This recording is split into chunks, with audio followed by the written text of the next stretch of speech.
नमस्कार। भारत दुनिया के YouTube चैनल में आपका बहुत बहुत स्वागत है। सन 1962 का लोकसभा चुनाव बलरामपुर के राजनीतिक इतिहास में हमेशा चर्चा का विषय रहा है। राजनीति से जुड़े लोग बलरामपुर के इस लोकसभा चुनाव के किस्से बड़े शौक से सुनाते रहे हैं। असल में इस लोकसभा चुनाव का महत्व इसलिए अहम है क्योंकि यहाँ से अटल बिहारी वाजपेयी ने चुनाव लड़ा था, जो बाद में देश के प्रधानमंत्री भी रहे। अटल बिहारी वाजपेयी ने सन 1962 में यहाँ से भारतीय जनसंघ के टिकट पर चुनाव लड़ा। वाजपेयी ने जब चुनाव अभियान की शुरुआत की तो उन्हें ऐसा आभास था कि उनकी स्थिति कांग्रेस की अपेक्षा बेहतर है। कांग्रेस ने यहां से सुभद्रा जोशी को प्रत्याशी बनाया था। कहा जाता है कि जवाहरलाल नेहरू पहले यहां से कमजोर उम्मीदवार उतारना चाहते थे ताकि अटल को चुनाव जीतने में मुश्किल न हो और जनसंघ के बड़े नेता अटल बिहारी को आसान जीत मिल जाए। 1957 के चुनाव में जनसंघ की महज 4 सीटें आई थी और नेहरू हमेशा विपक्ष की मजबूती के पक्षधर थे, इसलिए वो चाहते थे कि वामपंथी पार्टी की तरह दूसरे विपक्षी दल भी मजबूत हों। 1957 के लोकसभा चुनाव में बलरामपुर सीट भी कांग्रेस ने जीती थी। तब हैदर अली ने यहां से चुनाव जीता था। अभी कांग्रेस की ओर से उम्मीदवार की घोषणा नहीं हुई थी, लेकिन अटल बिहारी अपने पक्ष में माहौल बनाना शुरू कर चुके थे। कहा जाता है कि इसी समय जब वो बलरामपुर की एक चाय की दुकान पर अपने कार्यकर्ताओं के साथ बैठे थे तो उन्होंने कुछ ऐसा कह दिया जिसके बाद सब कुछ पलट गया। उन्होंने अपने समर्थकों से कहा कि इस बार अगर भगवान भी चाहे तो उन्हें हरा नहीं सकता। ये बात उसी कैफे में बैठे कांग्रेसी कार्यकर्ताओं ने भी सुनी।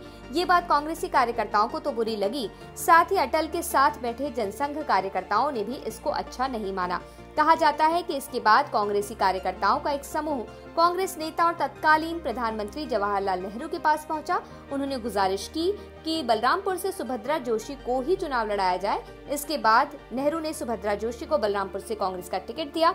सुभद्रा जोशी को जब टिकट मिला तो अटल कैंप में चिंता दिखने लगी। सुभद्रा ने देश की आजादी के आंदोलन में भाग लिया था। वो 1952 में करनाल से लोकसभा पहुंची तो 1957 में अंबाला से उन्हें जीत मिली।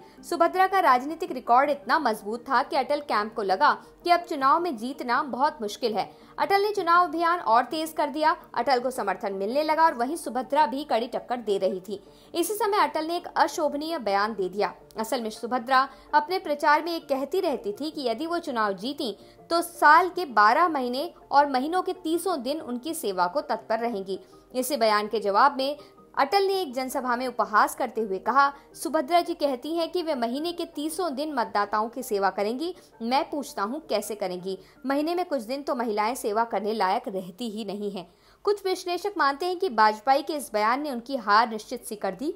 वहीं सुभद्रा ने इस टिप्पणी का जवाब ये कहकर दिया कि अटल द्वारा की गई इस बेइज्जती का बदला वो नहीं, उनके मतदाता लेंगे। आखिर में दोनों नेताओं के बीच कड़ा मुकाबला हुआ। अटल बिहारी वाजपेयी को करीबी अंतर से शिकस्त मिली। सुभद्रा जोशी को 1,02,260 वोट मिले, जबकि अटल बिहारी वाजपेयी को 1,02,08 वोट ही मिल सके।